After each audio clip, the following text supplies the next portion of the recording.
Hello everybody. In this episode I'm going to be talking about one of the most simplest and primitive tools that you're going to have in your plumbing toolbox on the job site, and that is the hammer. Now you might ask, with everything being screws and all these drills and stuff out there, what does a plumber need a hammer in his toolbox for? Well, every now and again when you're on a rough end, you're going to have to put a tub in. Well, tubs don't necessarily fit through walls, so you might have to remove one of these studs. And if you do, it's our responsibility to put it back. So you're going to use your hammer and your nails and put it back just the way the framers had it to start with. Other place that you might use your hammer is on these stud shoes or your nail guards. Stud shoes are nailed in, as you can see on these here. And we also have these things called bar backings. Those are also nailed. Every now and again you might have to knock a little piece of concrete out of the way, or you might have to knock one of these boards over so that tub fits just right. So you're going to use a hammer. Now to talk about the history of the hammer. Now the hammer dates so far back that we as Homo sapiens didn't even invent it. We actually inherited it from some of our other primate ancestors. And essentially the first hammer was a rock. Now, when you've got a rock in your hand, you can crack open some nuts. I don't know, maybe you got a crab, you want to bust him open after you cooked him or something. You can also use this as a weapon. But essentially the first hammer was just a rock, and we still have primates today that use rocks to break open nuts and things like that. But later on, somebody came along and they took a stick and they strapped the rock to the top of the stick with some leather or twine or something like that. And basically what that did is it becomes an extension of your arm. You get that much more force out of it. It makes your arm that much longer, much more angle, a higher velocity. You can do a lot more damage with it. So, history behind the hammer, it was a rock. Pretty simple. Now, I've got some hammers here, and these came out of my truck. These are the hammers I keep with me when I'm out in the plumbing world. So I'm going to go over a few of these real quick. I've got a really small one here. Now, this hammer actually has a purpose. This is called a tack hammer. And if you've ever seen any of that old furniture that's got all those little brass buttons around it that hold that leather covering down, that's what this hammer was for, was to drive those little tacks. Now I have this and I keep this, say I've got some tile that's too far on a toilet flange and I need to just chip just a little bit out of the way. I'll use this hammer for that, for little delicate things where you want to knock a little piece of concrete or something out of your way. This is one of my favorite hammers. It's very lightweight, and you can keep it in your toolbox without a problem. Moving along in the hammer family here, this is another one I like to keep. Now this one's called a drill hammer, and it has a specific purpose as well. There was another video I did where I go over the hammer drill, but basically you had a little hand drill and you tap on this to drill you a hole in some concrete or brick or something like that. This is the step up from your little tack hammer. The next one kind of in that family I've got here, I got a little 4-pound sledgehammer. Now we also have the great big old sledgehammers on the big handles, but because we have chipping hammers and jackhammers and things like that that are pneumatic or electric, we don't really use these a whole lot. But if you've got a rock in the way or a piece of concrete and you really need some force, it's good to have a larger size sledgehammer.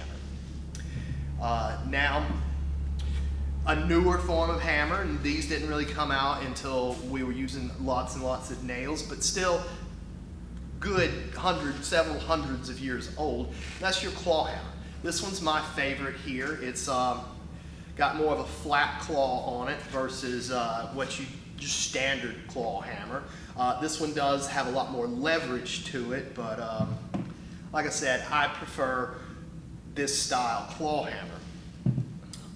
And of course the claw is there for pulling nails, which brings us over to kind of the companion that goes with you when you're driving nails.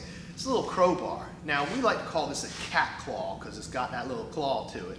but this is specifically designed for pulling nails, and I use mine for popping baseboard off when you got to cut into a wall to get into a leaky pipe or something like that.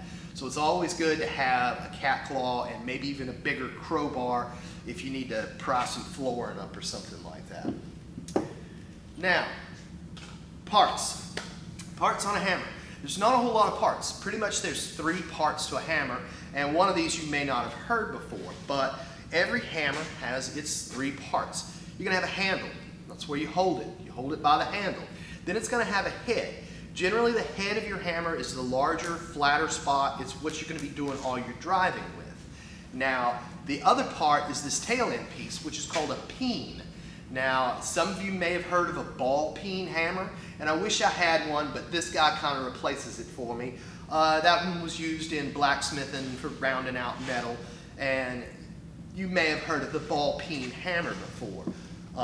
This hammer is actually called a claw peen hammer, but nobody says that. It's just too many words, and it could get confused with a ball peen hammer, so we just call it a claw hammer. Even my little tack hammer, it's got a little thing for pulling tacks and picking tacks up, and that is the peen on the tack hammer. The only ones that don't really have that peen is your big sledgehammers, because it's a head on both sides. It's exactly the same. All right, I think that covers us on our history, our parts, some examples of where you might use a hammer. Now we're going to go over to one of our little training tables here, and we're just going to drive a nail, and then I'm going to show you some tricks on how to use that claw. All right, here we are. We're in one of our little training stations here. Got me a board clamped in here to drive some nails into, but the first thing I want to say is safety glasses. It's pretty much an industry standard nowadays. They're going to want you to wear your safety glasses anytime you're beating on something, pounding on something, sawing something, screwing something. Get you a pair of safety glasses and wear them. You don't want one of the big guys to show up on the job site and fine you. Plus, you don't want anything in your eye. It's very painful, and it's not fun, and it's very expensive. Trust me. So, wear your safety glasses. Next thing is, I brought my hammer over here. And I got my little cat claw. We're going to pull some nails with this guy. And I brought some nails. Now, I didn't really get into the nail too much when I was over by the training center there. But the nail does have a lot of history to it too. It's basically just a drawn out piece of wire that's snipped off at one end to make a point, and then it's hammered down into a mushroom shape at the other end to give you that head. These date back hundreds of years. And blacksmith used to pound these out, gosh, by the thousands.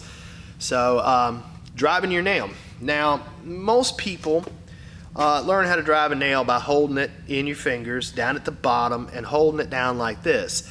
Now, this is the way I would drive a nail. But you got to be careful. If you miss the head of that nail, you can pop yourself on the thumb. And if you've ever done that, it hurts. You know, sticking out like a sore thumb. It's going to hurt. So my grandfather taught me a different way to do it, and that was to hold the nail like this with your fingers down. Now, this is hard to do until you get used to doing it, but really you're just starting it. And if you hit your fingers on those soft spots, trust me, it doesn't hurt as bad as popping yourself on that thumb. So just remember that.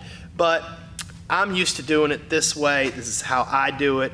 So hold it where you want it, get it started, and just tap until it's there, and then you're going to take that hand away, and you go, oh, I missed. And there you go. You've driven a nail. Now, the next thing is you might have to pull these nails out. Now, your claw hammer, or claw peen hammer, has that on the back of it, and you're going to do it just like that. Now, if your nail's in there really deep, there's another trick. You can take a board and place it underneath it like this. You see how much more leverage you're getting? And you can pull that nail right on out of there like that. And that's the basics. Now, let's drive another nail in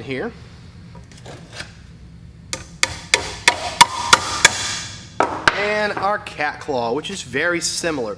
The cat claw works great for those little brad nails, those little trim nails that the trim carpenters like to use, because there ain't a whole lot of a head on it, and this thing's got a real sharp groove versus just your regular old claw hammer, which is a little bit wider, but this can catch them too. But principle's the same. You're gonna put it in there and you're gonna pry back on it. And it's pretty tough. So you can get that little board, put it on there, and pry back on it. When you're doing that, feel that pressure, feel what's going on. You don't want that nail to slip out and go flying across the job site or lose your hammer or something like that. But that's it. It's really simple. I'm sure most of us at some point in time, building a tree house or something, has driven a nail. But there you go.